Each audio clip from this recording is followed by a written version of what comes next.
I've always loved clowns, their bright smiles, cheerful music, and laughter. That was before everything changed.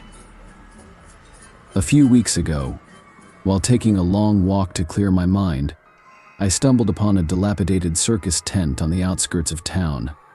The sign, hanging crookedly, read "The Last Show." Curiosity pulled me in like a moth to a flame. As I stepped inside, the air felt thick and charged with a strange energy, the kind that makes the hairs on the back of your neck stand up.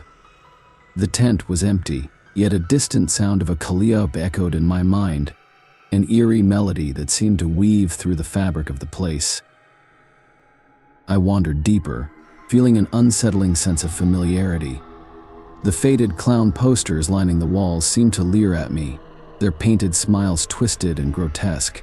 I chuckled nervously, but it felt hollow, as if the joy had been sucked out of the space.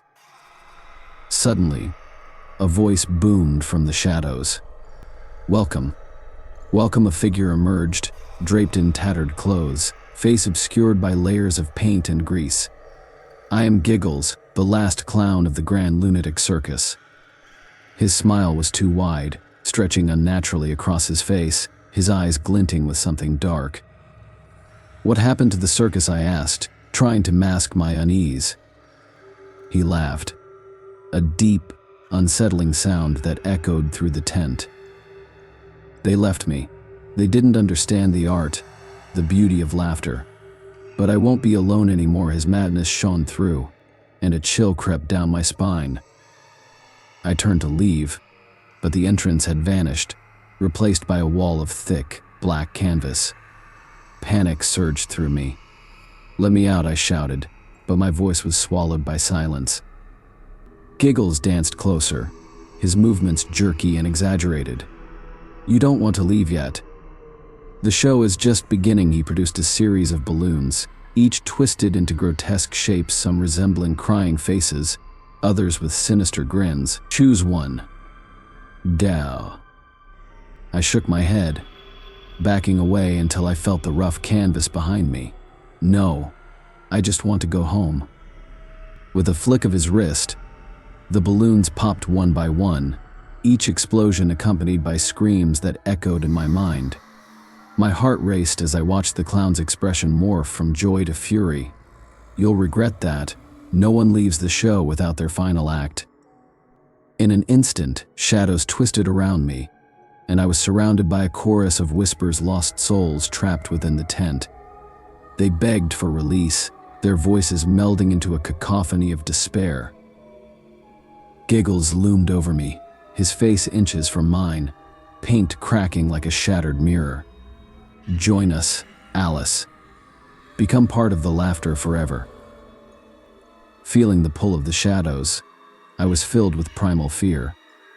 I lunged forward, pushing past him, my hands tearing at the fabric of the tent. I could hear his laughter chasing me, a cacophony of madness as I ran blindly into the darkness. But the darkness had eyes. I stumbled, and a hand reached out from the shadows, cold and clammy. I could see their faces, now clowns, twisted and broken, their laughter now a haunting wail. "Join us," they cried, their voices echoing in my mind. I fought against the pull, clawing my way to the exit that shimmered in the distance. Just as I reached the threshold, a cold hand clamped down on my shoulder, yanking me back into the abyss. As I fell, I heard Giggles' laughter echoing around me. "You can never escape the circus, Alice." The world twisted, the tent stretching and contorting as if it were alive, pulsating with the shadows that now danced menacingly around me. Giggles' laughter echoed off the walls, growing louder, more shrill. "We need more acts, Alice. You'll fit in perfectly. Don't you see? The Grand Lunatic Circus never dies." His voice dripped with malice, and I could feel the weight of those words pushing down on me. I spun around, searching for any sign of escape, but every corner was filled with those haunting eyes, staring from the darkness, pleading for release. The clowns, the ones that had been mere whispers before, began to emerge, their once painted faces smeared and grotesque, twisted into masks of eternal suffering. Some held their cheeks as though trying to hold in screams that had long escaped them. Others limped towards me, their eyes hollow and devoid of anything human. Giggles appeared in front of me with a suddenness that made me stumble. His once playful expression had twisted into a snarl, his face a horrifying mask of paint and malice. His voice dropped into a low, mocking tone. "You really think you can leave, Alice? Nobody ever leaves the Grand Lunatic Circus." His wide grin cracked even further, splitting his face unnaturally as he stepped forward. I scrambled backward, my heart hammering in my chest.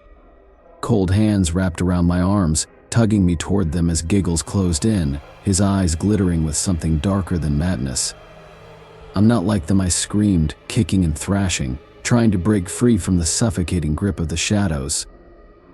But it felt like my strength was being drained, like the very air in the tent was siphoning away my will to fight. "Run," a voice, faint but distinct, cut through the din of laughter. I whipped my head around, trying to locate the source. A figure unlike the others stood at the far end of the tent, barely visible through the haze. Its outline was soft, the only hint of sanity in this nightmare. "Run." Alice, the voice urged again, more insistent now. I hesitated for just a second, the cacophony of Giggles' voice and the looming clowns pulling me in all directions. But then my legs moved on their own. I bolted towards the figure, desperate for escape. The shadows writhed as I passed them, clawing at my feet, trying to drag me back into their cold embrace. The walls of the tent shifted unnaturally. The floor seemed to tilt, and the air was thick with the smell of decay and madness. In that moment, I felt an overwhelming surge of determination. I wouldn't let this be my end. I tore away from the icy grip and stumbled toward the glimmer of light. With every step, I could hear the whispers growing fainter. "You can't escape," they warned. But I pushed through the panic. Finally, I burst through the tent's fabric, tumbling out into the cool night air. Gasping, I found myself outside, the world spinning around me. I stumbled away from the tent, my heart racing as I ran through the overgrown grass. The stars twinkled above, serene and unaffected by the chaos I had just escaped. I didn't stop until I reached my neighborhood, the familiar houses offering comfort. As I approached my front door, I turned back, half expecting to see the tent looming behind me, its dark secrets waiting to pull me back in. But it was gone, as if it had never existed. I stepped inside my house, locking the door behind me. The silence of my home enveloped me, a stark contrast to the madness I had just fled. I collapsed onto the couch, trembling. I had made it back. But deep down, I knew the shadows would linger. I could still hear Giggles' laughter echoing in my mind, a haunting reminder of the circus that once held me captive. I looked at the clock, it was late. As I tried to calm my racing heart, I felt a chill sweep through the room. I shook my head, forcing myself to focus on the mundane surroundings. Everything was fine. I was safe. Yet, as I closed my eyes, I heard it again, a faint, distant sound that sent shivers down my spine, the Calliope music. I shot up, heart pounding, realizing the circus would never truly let me go. It had seeped into my mind, a lurking presence that would follow me, waiting for the moment to draw me back into its twisted world. The following days were filled with a gnawing anxiety. I couldn't shake the feeling that something was watching me. I avoided the outskirts of town, steering clear of the location where the tent had stood. Yet, every night, the music would return, soft and sinister, coaxing me to remember. The days that followed were suffocating, filled with a constant sense of dread. I avoided the outskirts of town entirely, determined never to set foot near the cursed place again. I swore to myself that I would never return, not for anything in the world. But the feeling of being watched never left, creeping into every quiet moment. Shadows twisted unnaturally, and the faint, haunting melody seemed to follow me, reminding me that the circus wasn't truly gone. I knew deep down that Giggles was still out there, waiting, and if I ever went back, I wouldn't escape a second time.